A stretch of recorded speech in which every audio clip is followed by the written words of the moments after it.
اعوذ باللہ من الشیطان الرجیم بسم اللہ الرحمن الرحیم رب اشرح لی صدری ویسر لی امری واحلل عقدۃ من لسانی یفقہوا قولی رب زدنی علما۔ سورہ آل عمران کی آیت نمبر 61۔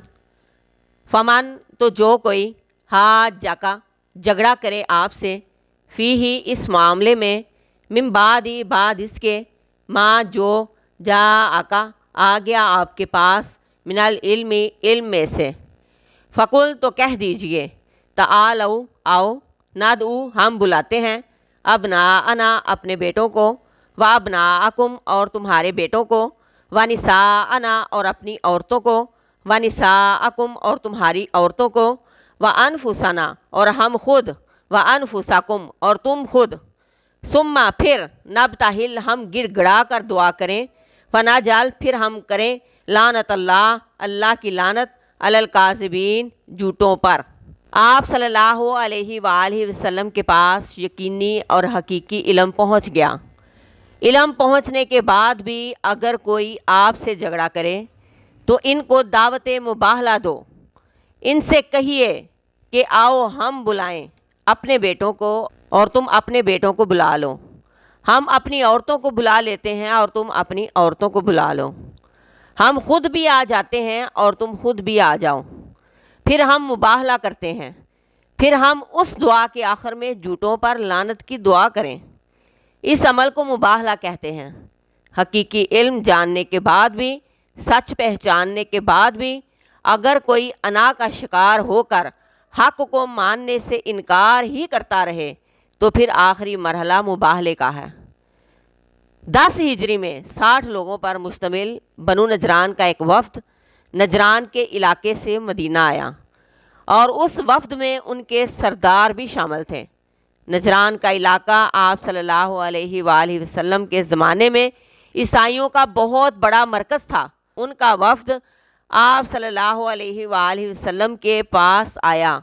آپ صلی اللہ علیہ وآلہ وسلم سے ان کی کچھ گفتگو ہوئی۔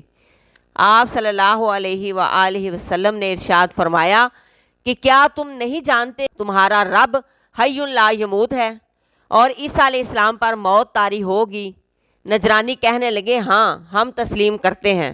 آپ صلی اللہ علیہ وآلہ وسلم نے ان سے کہا کہ کیا تم یہ جانتے ہو کہ بیٹا باپ کے مشابہ ہوتا ہے؟ نجرانی کہنے لگے، ہاں ہم جانتے ہیں۔ آپ صلی اللہ علیہ وآلہ وسلم نے ارشاد فرمایا، اللہ تعالیٰ تمام کائنات کا محافظ اور رازق ہے، کیا عیسیٰ علیہ السلام بھی ایسے ہیں؟ نجرانی بولے، نہیں، عیسیٰ علیہ السلام ایسے نہیں ہیں، وہ سب کو رزق نہیں دیتے۔ آپ صلی اللہ علیہ وآلہ وسلم نے ارشاد فرمایا، کیا تم جانتے ہو کہ اللہ تبارک و تعالیٰ سے کائنات کی کوئی چیز چھپی نہیں، وہ ذرے ذرے کا علم رکھتا ہے، کیا عیسیٰ علیہ السلام بھی ایسے ہیں؟ نجرانی بولے کہ نہیں۔ آپ صلی اللہ علیہ وآلہ وسلم نے فرمایا، کیا تمہیں علم ہے کہ اللہ تعالیٰ کھانے پینے، موت اور جسمانی علائشوں سے پاک ہے؟ وہ بولے کہ بالکل۔ آپ صلی اللہ علیہ وآلہ وسلم نے فرمایا، عیسیٰ علیہ السلام کھاتے پیتے بھی تھے اور دیگر ضروری حاجات کے پابند بھی تھے۔ نجرانی کہنے لگے کہ ہم تسلیم کرتے ہیں، ہم مانتے ہیں۔ آپ صلی اللہ علیہ وآلہ وسلم نے ارشاد فرمایا، پھر تم کیسے عیسیٰ کو اللہ یا ابن اللہ کہتے ہو؟ نجرانی لاجواب ہو گئے، لیکن پھر بھی ایمان نہ لائے، دلیل سن کر بھی ایمان نہ لائے۔ تو آپ صلی اللہ علیہ وآلہ وسلم نے ان کو آخری چیلنج دیا۔ آپ صلی اللہ علیہ وآلہ وسلم نے ارشاد فرمایا کہ اگر تم اپنے آپ کو حق پر سمجھتے ہو تو پھر تم مباہلے کے لیے تیار ہو جاؤ۔ اگلے دن صبح جب آپ باہر نکلے، نجرانی عیسائی یہ دیکھ کر ڈر گئے اور باہم مشورے کی مہلت مانگی۔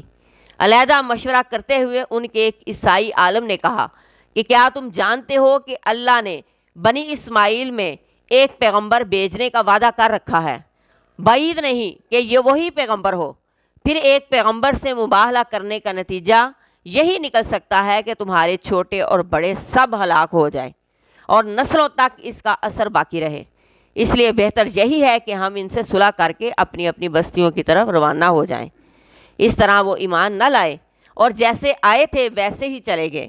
اس کے بعد آپ صلی اللہ علیہ وآلہ وسلم نے ان پر جزیہ مقرر فرمایا، اور جزیے کی وصولی کے لیے آپ صلی اللہ علیہ وآلہ وسلم نے حضرت ابو عبیدہ بن جراح کو بھیجا، جنہیں امین الامت کا خطاب دیا گیا۔